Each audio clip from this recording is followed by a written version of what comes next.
Catalina Trail is a 39-mile trek across a unique island off the coast of California. It has been a bucket list trip of mine for years due to the unique landscapes, wildlife, and the ability to camp and swim on beaches right along the ocean. But I'm also nervous for this trip. You might relate. You start planning a bucket list trip months out, wait for permits to get released, and then get super excited when you manage to snag the dates that you want. I had those feelings, and now I'm anxious as I hope that the campsites I booked are good, my itinerary is dialed in, my gear is adequate for the trip that I'm going on, and that I'm able to just enjoy it. There's a lot that could go wrong, but I'm hopeful that it's gonna be a good trip. I started the trip on a ferry from Los Angeles here to Catalina Island, and now I'm in the town that's at the start of the trail on the south end, Avalon. I've ran into a couple snags right at the beginning. First of all, this tiny little town, everything closes super early, and I need a canister of fuel in order to boil some water in order to cook my freeze-dried meal. I'm going inside this grocery store to get some water. Maybe they have fuel, we'll see. If not, we'll be winging it at the campsite. There's no fuel at the store, but I was able to get water. Worst case scenario, if there's no fuel at the campsite that I'm heading to, then I'll have to run back into town tomorrow morning once the stores that sell fuel open up. I made it to the first campsite of the trip at Hermit Gulch. I'm really curious to see what my campsites are like. I tried to do as much research as I could into them in order to get good ones. And today's I know is not gonna be the best. I think tomorrow and the third day are gonna be on the beach. Hopefully I picked the right ones. Hopefully I got good campsites, because that's something that I'm a little bit anxious about. You don't wanna be stuck next to an outhouse and not kind of getting the best views, especially if you booked as early as I did. Pretty busy campsite. I'm right next to the bathrooms. Everything's pretty close together, but that's okay. This first one I didn't have really high hopes for, but something I did notice was a potential fuel cache over here. Let's go check it out. Because you're not allowed fuel on the ferry, I was really hopeful that people would just be kind of leaving partially full fuel cans, and I think we're in luck. This one is about half full, which will be more than enough for the rest of the trip. The tent that I brought with me is the Nemo Dragonfly Osmo 2-person. There's a few different reasons why I brought this tent. First of all, it has a ton of room. Second of all, it is freestanding, and because I'm gonna be setting up on sand and kind of beachy areas, I wanted to have something that was a little bit more stable without having to use a ton of rocks. And then third, this tent has an insane number of guy out points, lots of tent stakes, so I'm gonna be able to really lock it down for night 3, where it's potentially gonna be raining a bunch and getting pretty windy, and I'm gonna be right on the coast, really exposed. So I wanted something that was gonna be a little bit more bomber than some trekking pole tents out there. I was super deliberate with all of the gear that I brought on this trip. I wanted to be comfortable because this, like I said, this is a bucket list trip for me. So I wanted to enjoy it. I wanted to be enjoying camp life. I may have underestimated how hilly and difficult this trail is gonna be. I thought I was gonna have a lot more time at camp, so I brought quite a few comfort items, but we'll have to see over the next few days how I do on trail. But we'll go over all the gear that I brought in order to be comfortable over the next few days. It's now time to get dinner going. I am starving. It's been a long day of travel, and really excited for my Bush's Kitchen meal for tonight.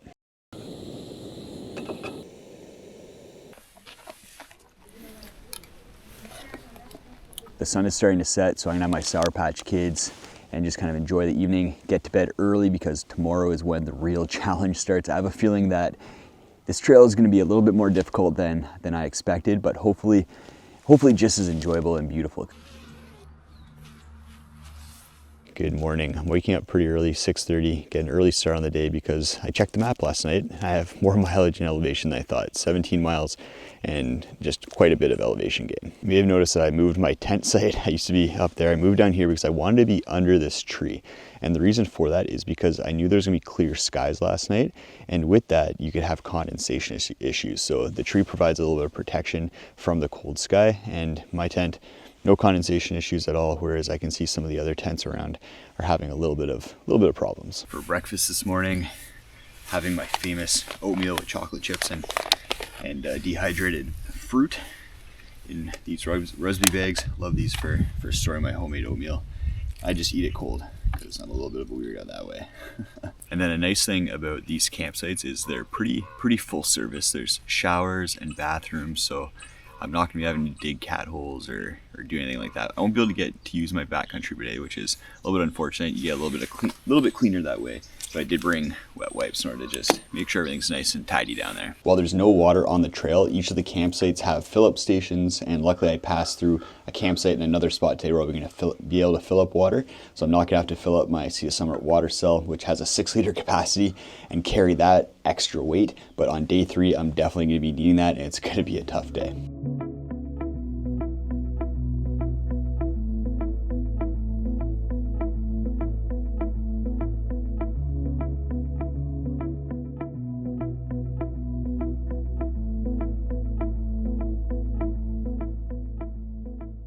We're on the trail right away. A lot of elevation gain, which is what the elevation profile I looked at last night said. But what I didn't realize is that I'm gonna have 10,000 feet of elevation gain over the course of this trip. So it's gonna be a tough few days. I am dealing with a little bit of anxiety this morning, just due to some chatter around the campsite about the condition of the trail due to the rain that we had, some weather that might be coming up later this week. But I'm focusing on what I can control, not on what I can't, and then really just enjoying each moment and taking the good as it comes.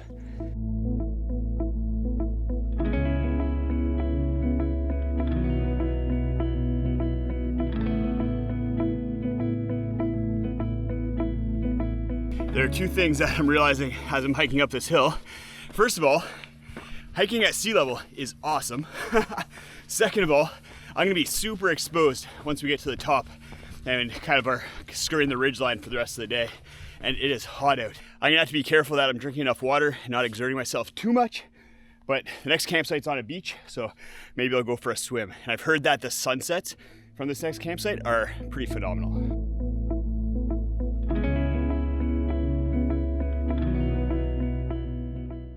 Made it up to some of the higher elevation, getting onto a little bit of a ridge and a road walk.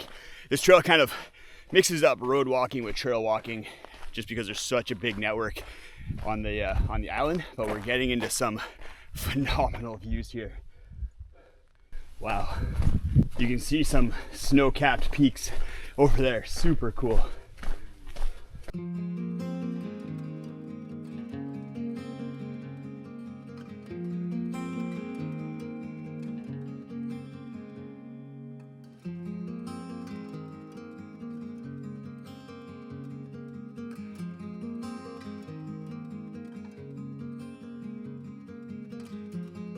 From this spot, you can get a view of the ocean from both sides of the island. You can kind of see where we're going. Kind of we're all on the ridge here, and then hitting the high point right there, which I think is an airport with breakfast burritos. I don't know, seems like a strange place for an airport.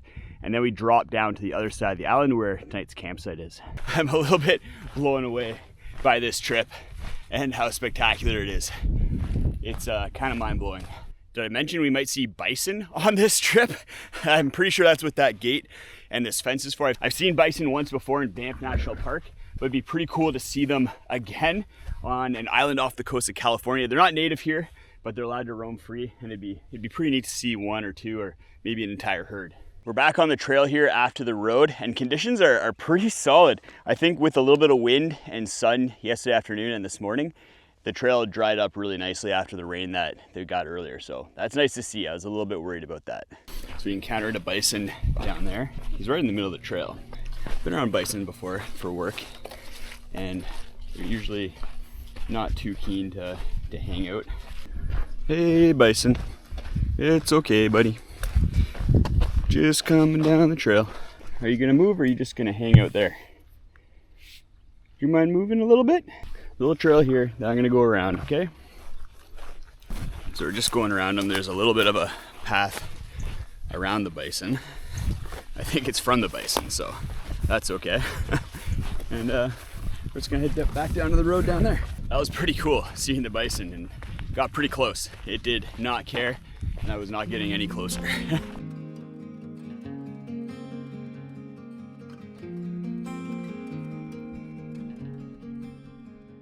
Hey Google, how many people have died from bison attacks on Catalina Island? No deaths, just a goring. Someone was hospitalized after an attack back in 2015 and in 2022. Okay, a lot of people have been charged and gored, which means impaled by the horns by bison, but no one's been killed. So that's nice to hear. I'm hoping to get to the halfway point campsite soon because I'm almost out of water here. And I'm sweating a lot. I need to re-up on water for sure. Stupid trail, making me climb stupid hill in boiling hot temperatures. This trail is no joke. We're well past the halfway point, but we're getting to the campsite where I can fill up water, which is good because I've been out of water for a long time and I'm definitely getting dehydrated. So gotta go fill up water there. I'm gonna take a little break here, rehydrate a little bit. I'm pretty mad at myself for how poorly I planned today and probably tomorrow as well. I really wanted the hiking to be kind of leisurely and slow, and then have a lot of time once I got to camp in order to enjoy the beaches and things like that. But I'm having to push myself so hard today. The trail is long, 20 miles probably is what I'm gonna hit, and just up and down, and in the baking sun. It's a tough day. Normally, things not going to plan would just kind of roll off my back. I'd take the day as it comes, enjoy the challenge, and really it wouldn't bother me at all. But I really put a lot of pressure on this trip in particular because it's the bucket list trip of 2024 for me. It's April right now. After this, I'm gonna be sticking close to home, doing a lot smaller trips, and there's a really exciting reason why, but it really led to a lot of pressure on this trip.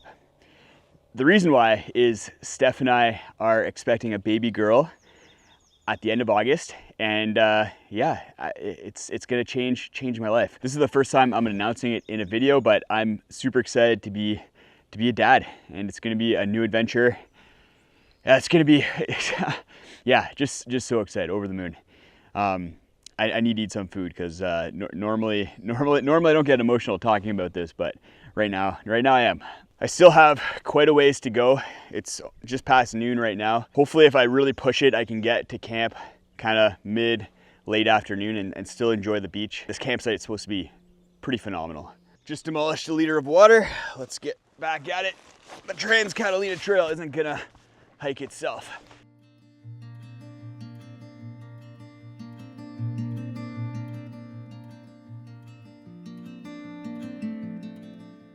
Just hit the airport. Plane's taking off.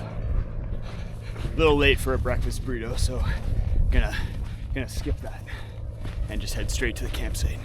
The views on this trail are pretty insane, and this spot is probably the best out of all of them as we start losing elevation to get to the campsite. Wow. Yeah, bucket list trip for sure. I'm pretty sure tomorrow I have to go up over that giant mountain onto the other side of the island. That's gonna be brutal. And I've heard the trail goes straight up and then straight down. There's the road right there. If I can get across that, then the trail's about 50 meters on the other side. Hopefully there's no bison right around these bushes here. Another bison just going around the corner. Apparently there's a few of them around there. So they're just hanging out that corner there, checking us out. So I think I've encountered the whole herd. There's about another 8 up there, and then I was gonna go around them, but then there's another handful further down the road. Little fox right there. That's cool. What a day. Little fox is curious about me. There it goes. Coming towards me. So that fox started coming towards me pretty aggressively, and I don't want to get rabies, so moved away. So because of the bison, I'm backtracking. Gonna go take a road down to the campsite that might be a little bit quicker, but maybe not quite as nice views. Those bison were not moving, and there's a lot of them. There's the campsite down there. Pretty sure I'm gonna be camping kind of right on the beach there. Looking forward to it. Made it to my camp for the night. Super excited to take this pack off. The damage today was 20 miles, almost 4,000 feet of elevation gain. My body is in shambles. That was definitely a tougher day than expected. I kind of realized where I went wrong. When I was planning this trip, I was thinking I'll do the Catalina trail in 5 days. But I didn't account for the fact that days 1 and 5 are basically travel days. And because of that, I'm essentially doing the entire trail in 2 days. So today and then tomorrow are brutal. And I might have to modify it tomorrow because right now I'm feeling pretty beat. And if I'm going up over that hill, then it might not only be like painful, but might end up being dangerous and cause long-term damage to my body because I'm not made for 20-mile days and that much elevation right now. There's a beautiful campsite here. Definitely thinking about swimming in the ocean and cooling off a little bit.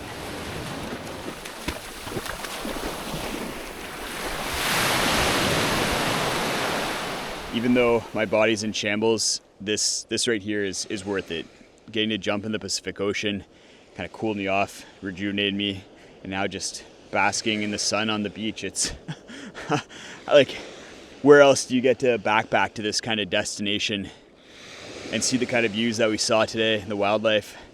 It definitely has me feeling good about the day and the rest of the trip, even though I'm pretty sure my butt's gonna get kicked tomorrow.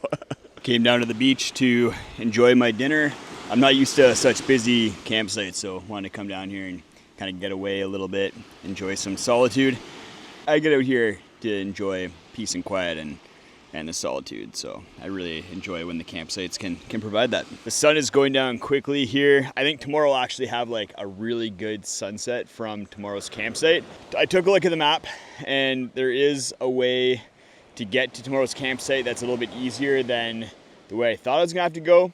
I'm gonna hike tomorrow, see how I feel at kind of the halfway point when I get to, there's a little town where I'll get some water and stuff like that. I'm gonna, just kind of chill and get to bed early so that I have enough energy for tomorrow.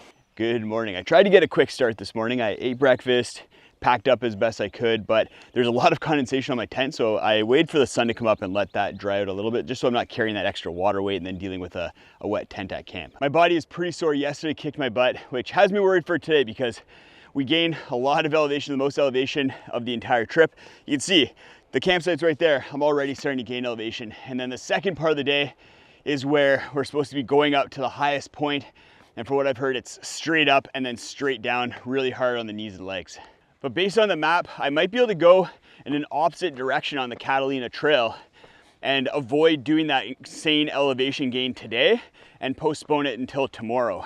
I'm a little on the fence about whether I want to take that easier route today, because that makes tomorrow a lot more difficult, and I'm potentially going to be dealing with strong winds and rain tomorrow.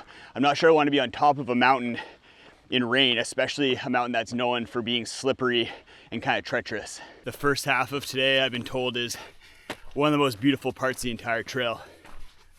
So far, I agree. I'm excited to see what comes up next.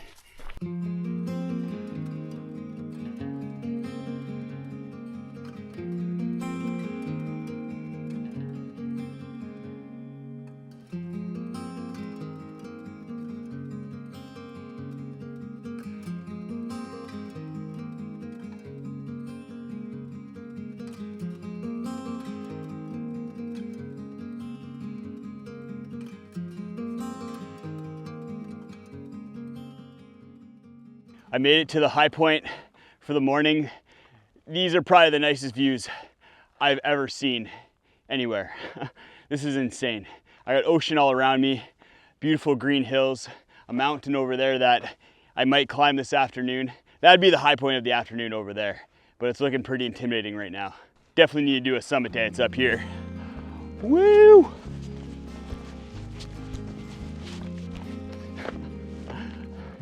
From here, it's pretty much all downhill until I hit the town of Two Harbors. That's where I'm gonna be catching the ferry on day 5, but it's also where I'm gonna have to make the decision on whether I wanna go climb that mountain or not. I'll do a little bit of a regroup in Two Harbors, get some water, maybe grab a bag of chips. I'm definitely low on salt and electrolytes right now. I didn't bring any electrolytes, rookie move, and it's starting to catch up to me a little bit.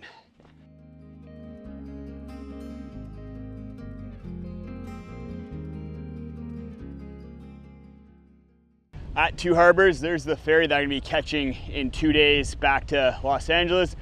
The campsite that I'm gonna be staying at night 4 is just down the beach there. It's about lunchtime right now, so I'm gonna see if I can find like a hamburger, fish and chips, some fries, something salty and delicious before making a decision. When I'm traveling, I always like to make decisions after I eat a meal, whether that's lunch or dinner or breakfast, and it seemed to work out pretty well for me so far. This is gonna hit the spot.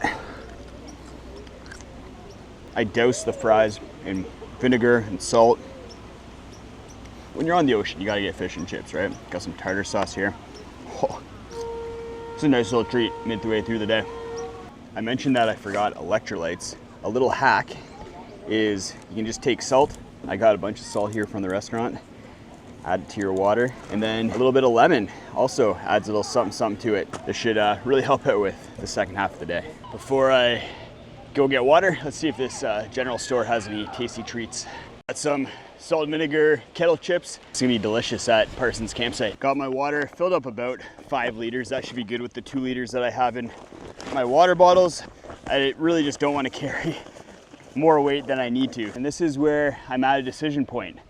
I can either head up the mountain there and just really punish myself, or I can take this road walk along the coast of the island. Basically no elevation gain, a lot easier, and about the same distance. This has actually been a tough decision because I'm fighting my kind of need to push myself and challenge myself and move the needle. But then I'd remind myself, while I was eating lunch, I remind myself that this trip is about leisure. It's basically my baby moon without Steph. So I really want to just kind of take it easy, and I'm glad that I ate before making that decision because I was able to think clearly and put into perspective why I'm doing this trip. So I'm gonna be taking the easy route along the road, along the coast, and then tomorrow will be the big day where we climb to the highest point, way up that mountain there, and then back down to here, and then camping at the campsite just down the way.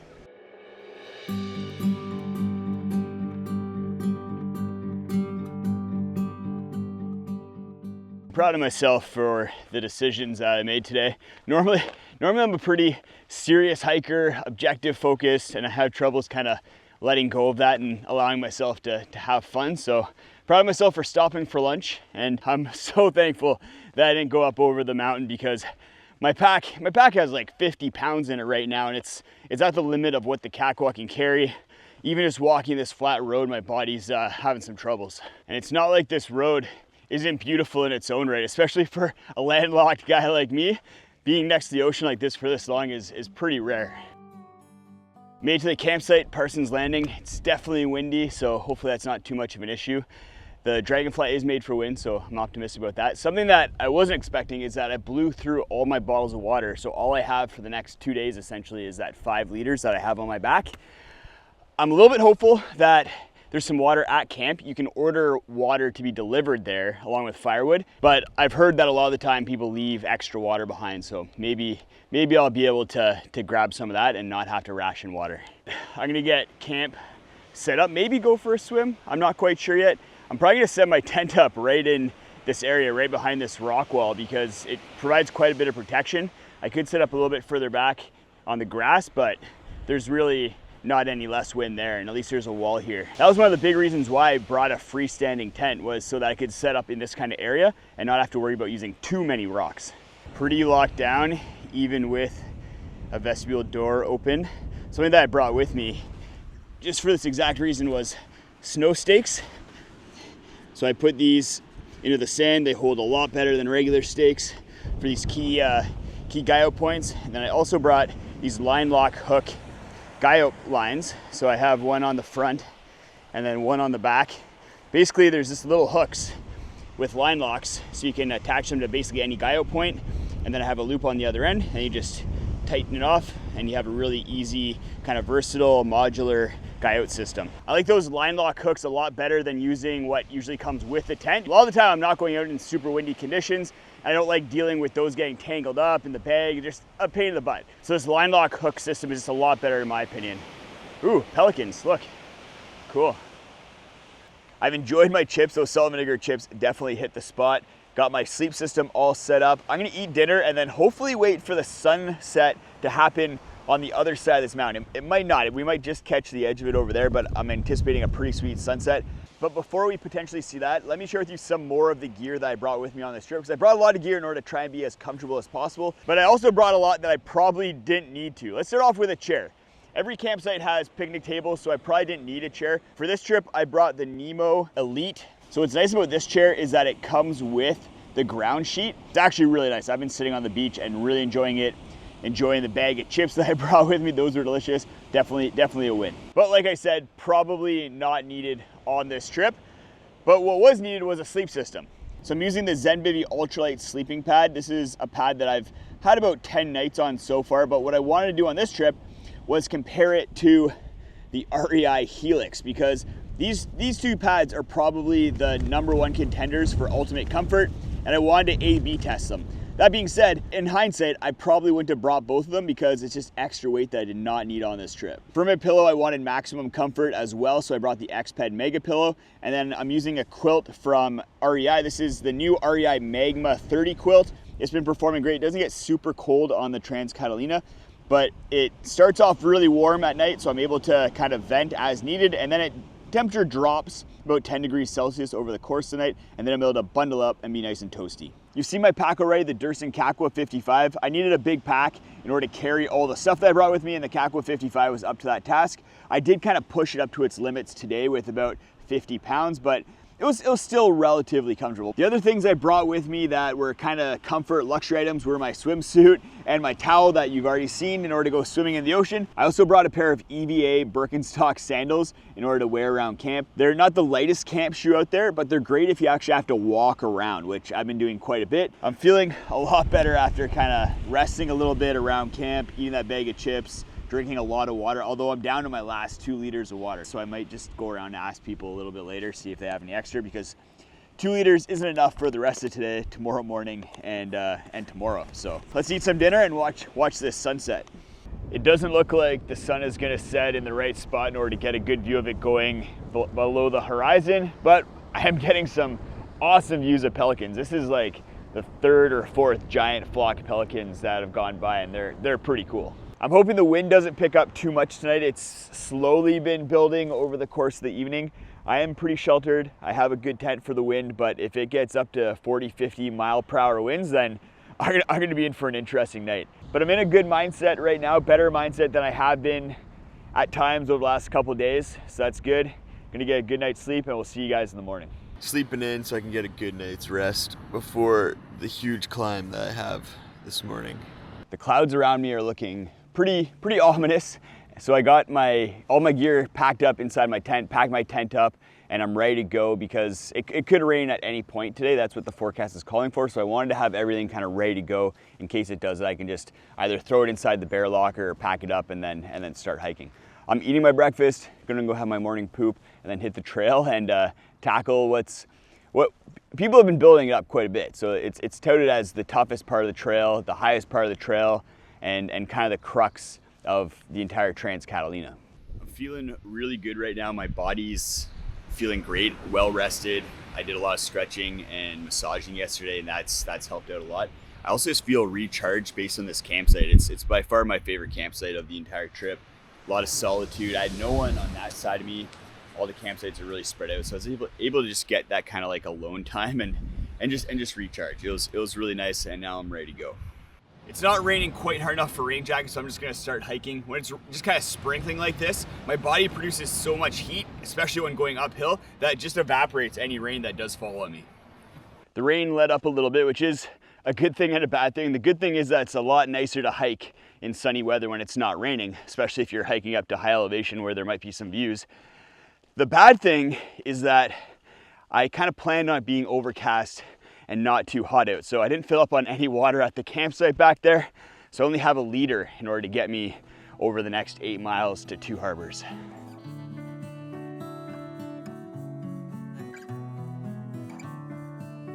Ooh, that's a grind. I think I'm about halfway up the elevation gain. Gonna be continuing up along the ridge and then up into the clouds. It's basically straight up, no switchbacks, and a really steep trail.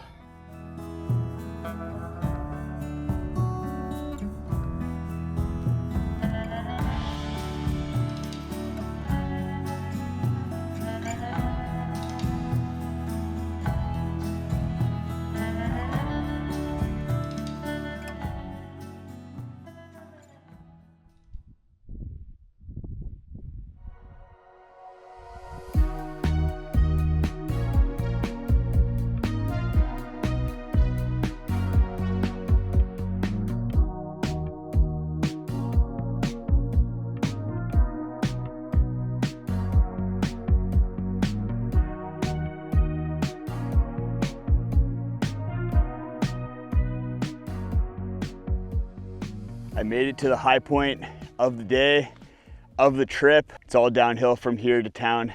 Feels good. What a trip.